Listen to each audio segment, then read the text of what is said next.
Good day to each and everyone who is attending virtually present at this time of our graduation ceremonies for our beloved and very precious graduates for the school year which ends at this time. First of all, I'd like to greet the parents and family members without whose sacrifices, whose reminders, and whose participation in the learning process for our graduates have resulted in this culmination program. This year, your role has changed drastically, where we've always believed that the matter of educating our children rests nearly exclusively on our teachers and our staff. This time, you parents, you family members, you who are in the households of our learners have expanded your role and contributed to this wonderful day wherein finally, our learners are graduating in this culmination exercise. So congratulations, because this year has not been very easy, has not been a picnic for our teachers, for our family members, as well, especially the parents, mothers, fathers, sisters, brothers, and all who have contributed to the achievement of our learners at this time. So, maraming salamat at congratulations, parents and family members. Mas malaki ang role ninyo at this time compared to earlier graduation exercises.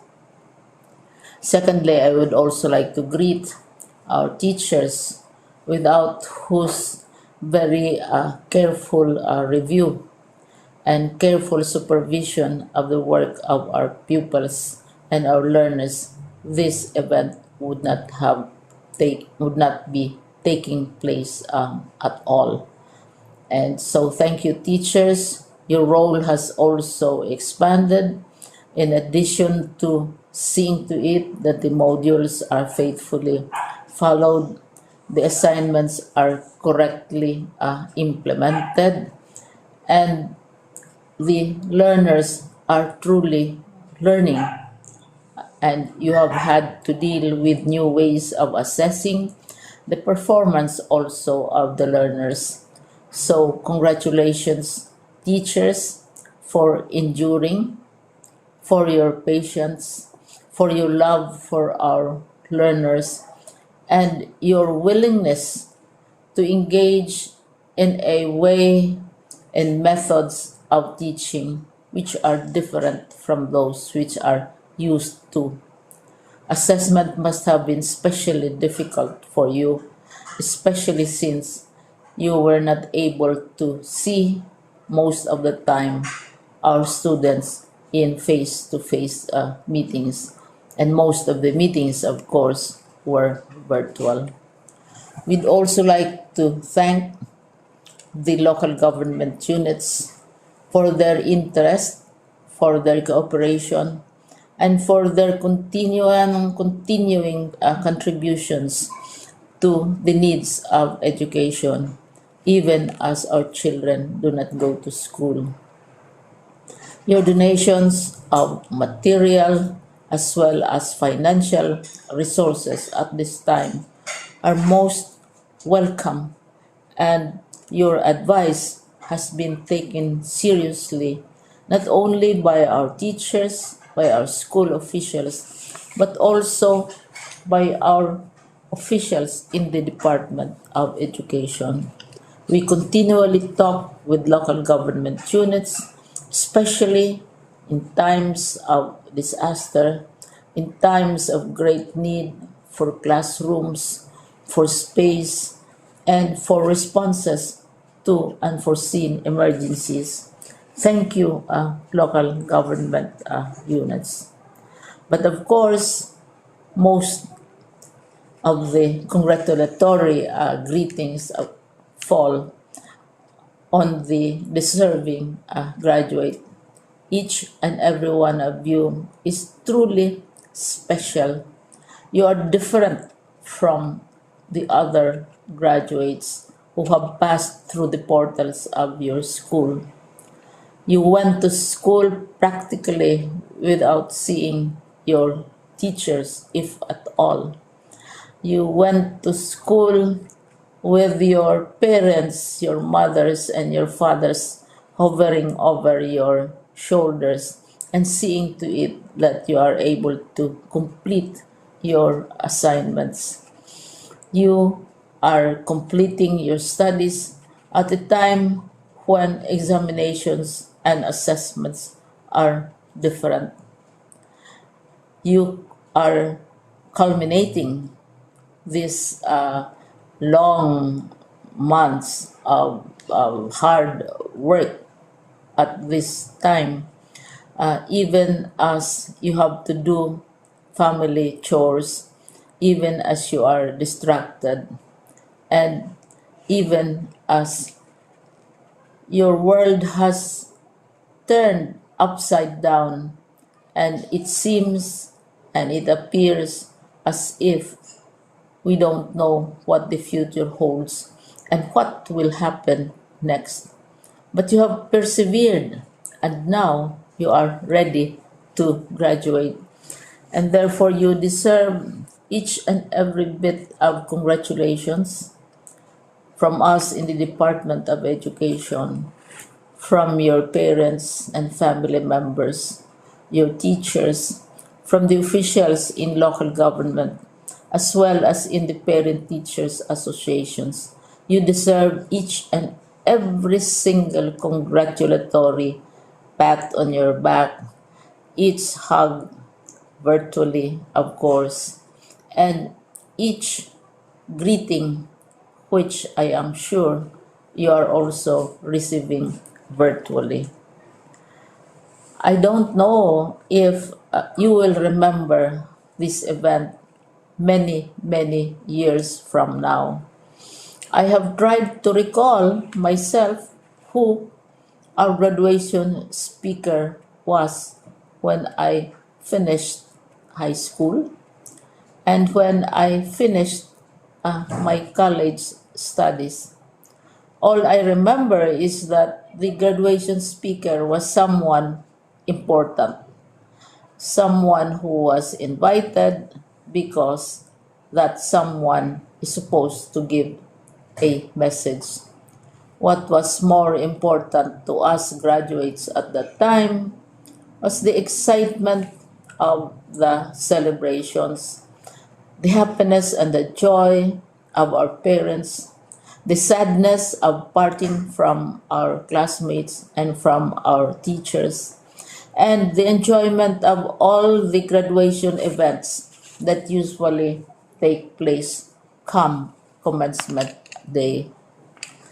When I was a college student, we had a series of events which were designed to embed in our minds, which were designed to help us remember and not forget our days in college. We would spend one whole day going around the campus, visiting the classrooms, saying goodbye to our teachers, and sharing memories. We would have bonfires to say goodbye to each other. We had baccalaureate services where we committed ourselves to God and we prayed for guidance when we go out into the world.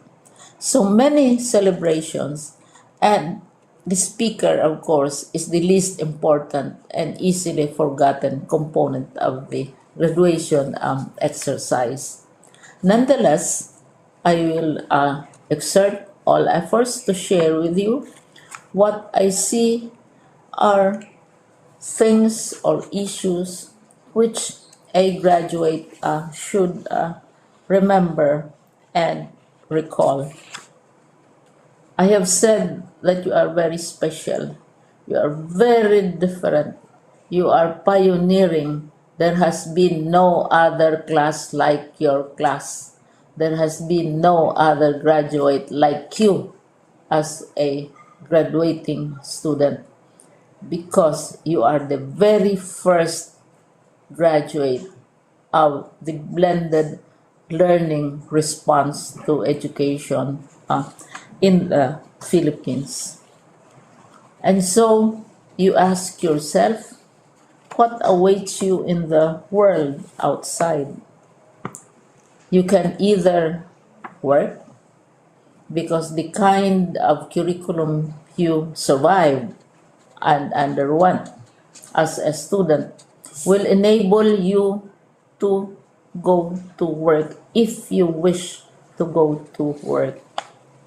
Some of you will proceed to further studies, and this would be a wonderful thing, because there are many opportunities for further expanding your knowledge, for further answering and looking for explanations of issues, events that make you curious, especially in science, in technology, and also in the arts. So you can work, you can go to further studies, and perhaps some of you will settle down, hopefully not too soon, so you can pursue what you really want to do.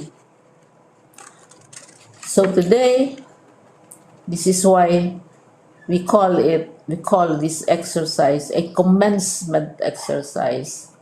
It's not the end of our studies.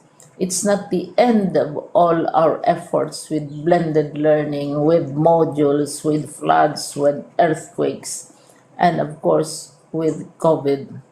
It's a commencement of doors opening to you. More doors will be opened because you are a graduate. You can work, you can proceed for further studies, you can help your parents, and you can perhaps look for opportunities to do what you have always wanted to do, whether at work, whether at advanced studies, whether at learning more in science and technology, in mathematics, and in the arts. All of these opportunities are available to you. More doors are being opened.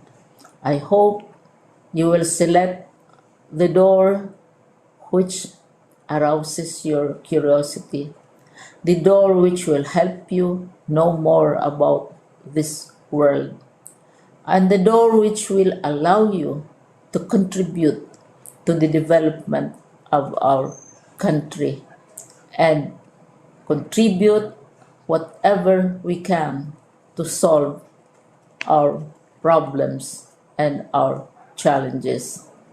Congratulations once more to each and every one of you. Congratulations to you, parents and family members. Congratulations to you, teachers. When I was chair of the board of Silliman University, each time we had graduation ceremonies, during the baccalaureate and during commencement itself, I would cry. I would cry because you are sending out into the world a new batch of graduates, and we want to be sure that what is awaiting them is appropriate. We want to be sure that they are ready for what awaits them when they select which door to open. And so we tell you, go out to the world, do whatever you want to do. God be with you, and be assured that all of us love each and every one of you. Congratulations.